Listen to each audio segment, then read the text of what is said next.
कहते हैं कि दुनिया में हमारा मन सबसे ज़्यादा शक्तिशाली चीज़ होता है। अगर किसी चीज़ को हम पूरे मन से चाह ले तो उसे हम हासिल कर ही सकते हैं।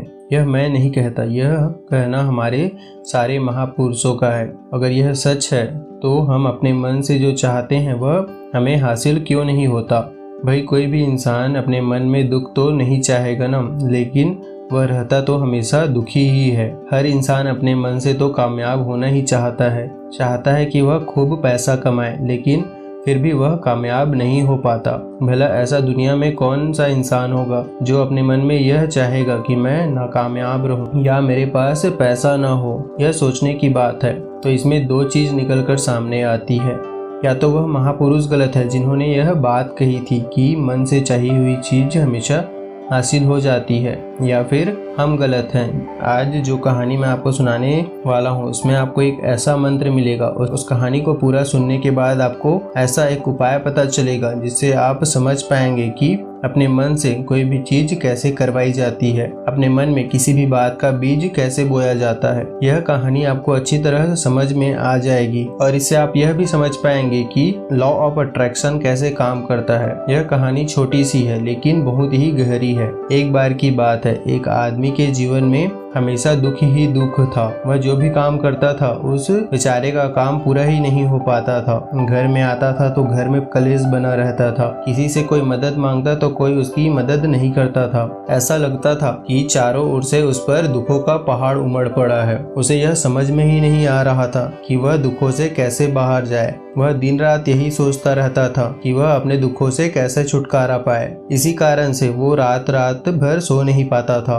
उसकी आंखों के नीचे बड़े बड़े काले घेरे बन गए थे जो इस बात के प्रतीक थे कि वह कितना चिंतित है और कितना दुखी है। कभी कभी तो उस व्यक्ति के मन में आत्महत्या तक करने का ख्याल आ जाता था, लेकिन अपने परिवार के बारे में सोचकर वह चिंतित हो जाता था और वह यह कदम नहीं उठा पाता था। वह इतना दुखी हो गया था कि उसने निर्णय किया कि वह इन दुखों से छुटकारा पाकर ही रहेगा। इसके लिए चाहे उसे जितनी भी मेहनत करना पड़े, उसे कुछ भी करना पड़े, चाहे उसे अंगारों पर ही क्यों न चलना पड़े, लेकिन इन दुखों से वह छुटकारा जरूर हासिल करके रहेगा। ऐसा ही एक दिन उसने अपने एक मित्र से पूछा कि मैं अपने जीवन में कैसे सुधार करूं, इन दुखों से मैं कैसे छुटकारा पाऊं। तब उसके उस मित्र ने उसको सुझाव दिया कि तुम किसी बाबा के पास चले जाओ। इन बाबाओं के पास हमेशा कुछ न कुछ मंत्र होता है। उनके पास जरूर कोई उपाय होगा जिससे तुम्हारे सारे दुख मिट जाएंगे, जीवन तुम्हारा खुशियों से भर जाएगा और धन संपदा भी हासिल हो जाएगी। तुम किसी ऐसे बाबा को ढूंढ लो जो बस तुम्हारा काम कर दे, फिर तुम्हारा काम तो आसानी से बन जाएगा। तब अपने मित्र की बात सुनकर उस आदमी के मन में यह बात पूरी तरीके से पक्की बैठ गई कि कोई बाबा ही है जो उसका दुख दूर कर सकते हैं। और फिर क्या था, फिर वह निकल पड़ा किसी ऐसे बाबा लोगों की खोज करने। जिस भी बाबा के बारे में पता चलता तो वह वहां पहुंच जाता, उस बाबा को अपनी समस्या बताता और उससे उनका समाधान पूछता और कहता कि बाबा मैं कुछ भी करने को तैयार हूँ, लेकिन आप मेरी इन समस्याओं और इन दुखों से मुझे छुटकारा दिला दीजिए। आप जो कहेंगे मैं वह करूँगा, लेकिन मेरे जीवन को सुधार दीजिए। बाबा उसे कुछ टोने टोटके बता देते, इसे करने के लिए कहते और उसके बदले में बहुत ज़्यादा दान दक्षिणा ले लेते और कहते थे कि टोना टोटका करने के बाद अब तुम्हारे घर में सुख शांति बनी रहेगी। बस इस टोटके को पूरी विधि के साथ करना। और वह आदमी घर लौट आता और इन विधि को और इन टोने टोटकों को पूरी विधि के साथ करता, अच्छे से इसमें मन लगा देता। लेकिन इन सबको करने के बाद भी उसके जीवन में कुछ खास बदलाव नहीं आया। इसके विपरीत उसका जीवन और ज्यादा दुखी हो गया, क्योंकि जो भी बाबा उसे कुछ भी टोना टोटका देता वह उसके बदले में उससे दान दक्षिणा लेता। इससे उसका धन भी धीरे धीरे खत्म हो रहा था। उसकी माली हालत बहुत खराब होने लगी थी। इससे उसके जीवन में दुख और ज्यादा बढ़ गए थे। तब उसे लगा कि बाबाओं के पास जाने से तो उसके जीवन में दुख कम होने के बजाय और बढ़ती जा रही है। तो मुझे क्या करना चाहिए, बाबाओं के पास जाऊं या ना जाऊं? ऐसा सोचकर वह फिर से परेशान रहने लगा। फिर उसे एक ऐसा परेशान देखकर एक आदमी ने उसे बताया कि तुम अपने घर में किसी पंडित को बुलवाकर हवन पाठ करवाओ। अगर हवन पाठ होगा घर में तो घर शुद्ध हो जाएगा और कोई भी बुरी ऊर्जा होगी तो वह घर से बाहर निकल जाएगी, और अगर नहीं होगी तो वह आएगी भी नहीं। तब वह ऐसे एक पंडित को बुलाकर पूरे घर में विधि विधान से मंत्रोच्चारण कराने लगा। हवन कराया जिससे उसके घर में सुख शांति आ जाए। पंडित को दान दक्षिणा भी अच्छी खासी दे दी गई और हवन भी अच्छी तरीके से संपन्न हो गया। उसके बाद वह पंडित वहां से विदा हो गया। लेकिन कुछ दिनों के बाद उस आदमी को महसूस हुआ कि उसके जीवन में अब अभी भी कोई भी बदलाव नहीं आया है। उसके जीवन में तो अभी भी दुखों का भंडार भरा पड़ा है। वह आदमी पूरी तरीके से दुखी हो गया था, अब और भी ज्यादा परेशान रहने लगा था। अब उसे लगने लगा था कि उसके जीवन में दुख कभी खत्म ही नहीं होंगे। यह सोच सोचकर उस आदमी की हालत बहुत बुरी हो गई थी। फिर जैसे तैसे उसका दिन निकल रहा था। फिर एक दिन उसे अपने मित्र से एक ऐसे बाबा के बारे में पता चला जो समाधान बताने के लिए कभी कोई दान दक्षिणा नहीं लेता था। तब उस आदमी को लगा कि यह बाबा दूसरे बाबाओं की तरह तो नहीं हो सकता, क्योंकि यह अन्य बाबाओं की तरह दान दक्षिणा तो लेता ही नहीं है, कुछ पैसे भी नहीं मांगता है, तो सच में यह कोई सिद्ध बाबा जरूर होगा। यही सोचकर वह बाबा के पास पहुंच गया। जब वह आदमी उस बाबा के पास पहुंचा तो वह बाबा अपने ध्यान में मगन थे। वह अपने ध्यान क्रिया में बैठे हुए थे। यह देखकर वह आदमी वहीं पर चुपचाप बैठ गया और बाबा के ध्यान से बाहर आने का इंतजार करने लगा। फिर थोड़ी देर के बाद बाबा ने अपनी आंखें खोली तो सामने एक दुखी और परेशान युवक को बैठे देखा। उसकी आंखों के नीचे काले घेरे को देखते ही बाबा समझ गया कि आदमी अपने जीवन से कितना परेशान और चिंतित है। उसे संबोधित करते हुए बाबा ने पूछा कि बच्चा, क्या चाहते हो? बाबा के पास तुम क्या लेने के लिए आए हो? तब वह व्यक्ति कहता है कि बाबा, मैं अपने जीवन से बहुत परेशान हूँ। मैंने इन दुखों को दूर करने के लिए बहुत सारे रास्ते अपनाए। हर वह तरकीब करके देखा जो किसी भी बाबा ने मुझे बताया। हर वह काम किया जो भी कोई इंसान मुझसे कह देता था, लेकिन मेरे जीवन में दुखों में कोई कमी ही नहीं आई, बल्कि बाबा इसके विपरीत मेरे जीवन में दुखों का भंडार और बढ़ता गया। मुझे समझ में ही नहीं आ रहा कि मैं क्या करूं। कभी कभी तो मैं आत्महत्या करने की तक की सोच लेता हूं, लेकिन अपने परिवार की सोच करके मैं यह कदम नहीं उठा पाता। तभी ऐसे परेशान रहते रहते मैंने आपके बारे में सुना और बाबा, मैं बहुत उम्मीद से आपके पास आया हूँ। कृपया करके मुझे कोई ऐसा मार्ग बताएं, कोई ऐसा रास्ता दिखाएं जिससे मुझे अपने इन दुखों से छुटकारा मिल सके। मैं अपने दुखों से छुटकारा पाने के लिए कुछ भी करने को तैयार हूँ। आप मुझे कोई सा भी रास्ता बताएं, चाहे वो रास्ता कितना भी कठिन क्यों न हो, मैं उसको पार करके ही रहूंगा बाबा। तब उस बाबा ने महसूस किया कि यह आदमी तो सच में बहुत ज्यादा परेशान है और वह उसकी बात सुनकर कहा कि बच्चा, दुखों को दूर करने के लिए मंत्र ऐसे ही नहीं मिलते। मंत्रों को पाने के लिए कुछ बड़ा जरूर करना पड़ता है। तुम कुछ कर सकते हो। यह सुनकर पहले तो वह आदमी सोचा कि यह बाबा भी मुझे दान दक्षिणा ही मांगेंगे, लेकिन और कोई रास्ता ना पाकर उस आदमी ने कहा कि बाबा, आपको जितने भी दान की आवश्यकता है मैं आपको देने के लिए तैयार हूँ। बस आपका मंत्र सच्चा होना चाहिए और वह पूरा जरूर होना चाहिए। उसका फल मुझे मिलना चाहिए। मेरी सारी परेशानियां दूर होनी चाहिए। उसके बाद आपको जो भी दान दक्षिणा चाहिए मैं आपको दे दूंगा।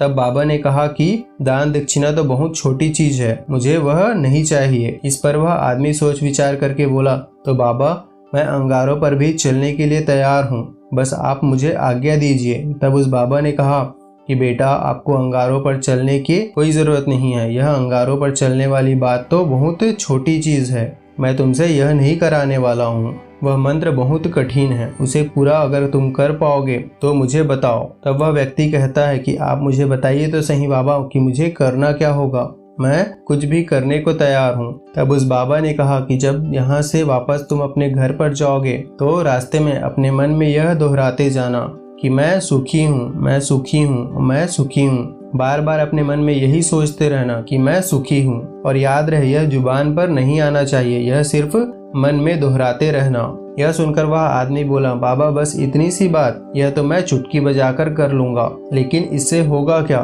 तो बाबा बोले कि इस मंत्र को करके तो देखो। वैसे भी तुमने इतने बाबाओं के मंत्र किए हैं, तो इस मंत्र को भी कर देख ही लो। तब उस आदमी ने सोचा कि बाबा कुछ दान दक्षिणा तो ले ही नहीं रहे हैं और यह एक छोटा सा ही तो मंत्र है, यह भी मुफ्त में करना है, इसे तो मैं कर ही लूंगा। तब वह बोला, ठीक है बाबा, मैं यह मंत्र जरूर करूंगा। वह आदमी यह कहकर वहां से उठकर चलने लगा, लेकिन जैसे ही वह चलने लगा तब पीछे से बाबा ने बोला कि बच्चा, एक बात याद रखना कि जब तुम यह मंत्र अपने मन में दोहरा रहे होगे तो तुम्हारे मन में बंदर का विचार नहीं आना चाहिए, बंदर का ख्याल भी नहीं आना चाहिए, तभी यह मंत्र सिद्ध होगा। तब वह आदमी बोला, मुझे तो आज तक बंदर का कोई विचार कभी आया ही नहीं, तो अब क्यों आएगा? आप चिंता मत कीजिए बाबा, मैं बस अपने मन में यही दोहराता रहूंगा कि मैं सुखी हूँ, मैं सुखी हूँ। इसके अलावा किसी बंदर का विचार मेरे मन में आएगा ही नहीं, यह विचार मेरे आसपास भी नहीं भटकेगा। यह कहकर वह आदमी वहां से चला गया। वह अपने मन में मैं सुखी हूँ, मैं सुखी हूँ यही बात दोहराता हुआ चलने लगा।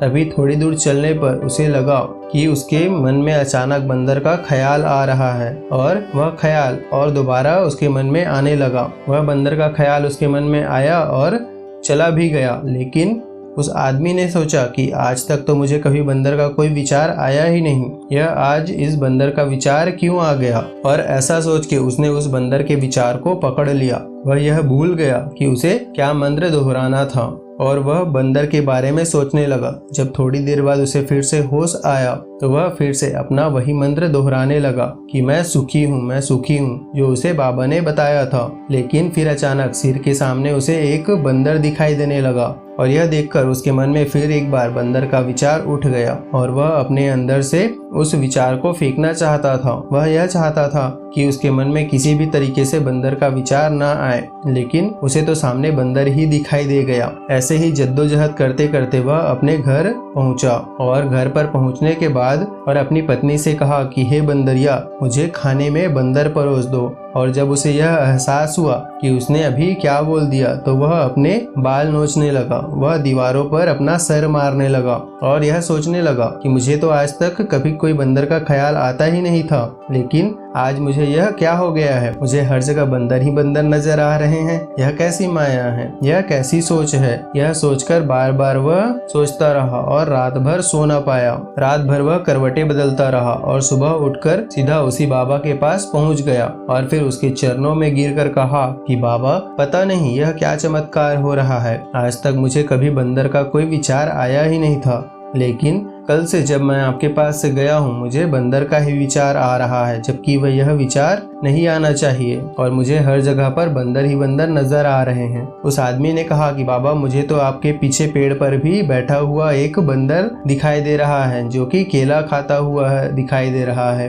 यह क्या हो रहा है मेरे साथ? तब बाबा यह सुनकर हंसने लगे और बाबा कहने लगे कि बेटा, यह मन का जाल है जिसे समझ पाना इतना आसान नहीं है। बंदर तो तुम्हारे रास्ते में पहले भी आते थे। जब तुम मेरे पास आए थे तो इन्हीं पेड़ों पर यह बंदर घूम रहे थे, लेकिन तब तुम्हारा ध्यान इन बंदरों पर नहीं था। तब तुम्हारा ध्यान सिर्फ अपने दुखों में था। तुम दुखों में इतना घिर चुके थे कि तुम्हें उसके सिवा और कोई विचार ही नहीं आता था। तब बाबा ने कहा कि हम जिस भी चीज को दूर भगाना चाहते हैं वही चीज हमारे मन में बहुत गहरे तक प्रविष्ट हो जाती है, वह हमारे अंतर्मन में समा जाती है। असल में हम जिस चीज से भी छुटकारा पाना चाहते हैं उससे छुटकारा इसलिए पाना चाहते हैं क्योंकि वह हमारे साथ बहुत गहरे से जुड़ी हुई है और हम जितना ही उससे छुटकारा पाना चाहते हैं वह उतनी ही गहरी हमारे मन के अंदर बैठती चली जाती है और आखिरकार वह हमारे अंतर्मन में पूरी तरीके से छा जाती है। अंदर से तो हम चाहते हैं कि हम सुखी रहें, हमारे होठ भी यही बोलते रहते हैं कि हम सुखी रहें, लेकिन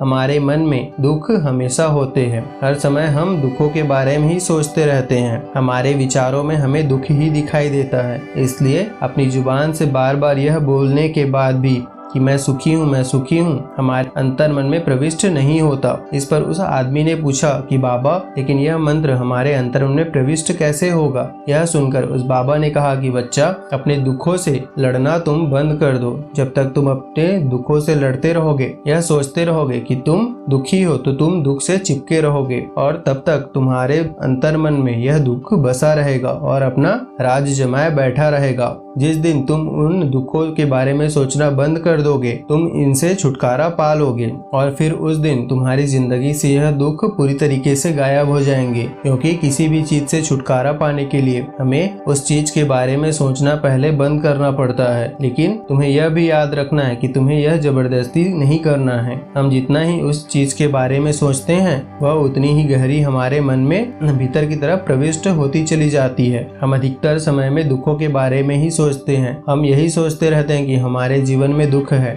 और इससे हमें छुटकारा पाना है। इसी वजह से बार बार सोचने से वह दुख हमारे अंतर मन में पूरी तरीके से प्रविष्ट हो जाती है और हमें एहसास भी नहीं होता।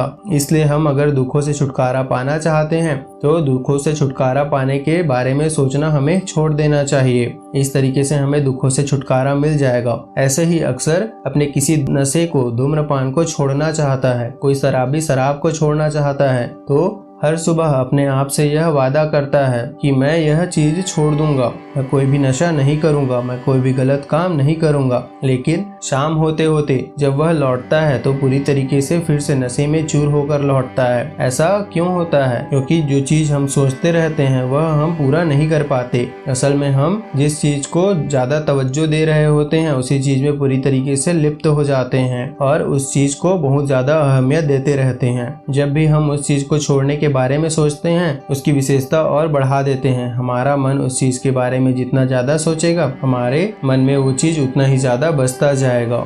हम अगर गलत चीज़ों के बारे में सोचेंगे तो हमारे मन में गलत ही गलत विचार आएंगे और अगर हम अच्छी चीज़ों के बारे में सोचेंगे तो अच्छे विचार आएंगे। जितना ज़्यादा सोचेगा हमारा मन उतना ही उस चीज़ों के पीछे भागेगा।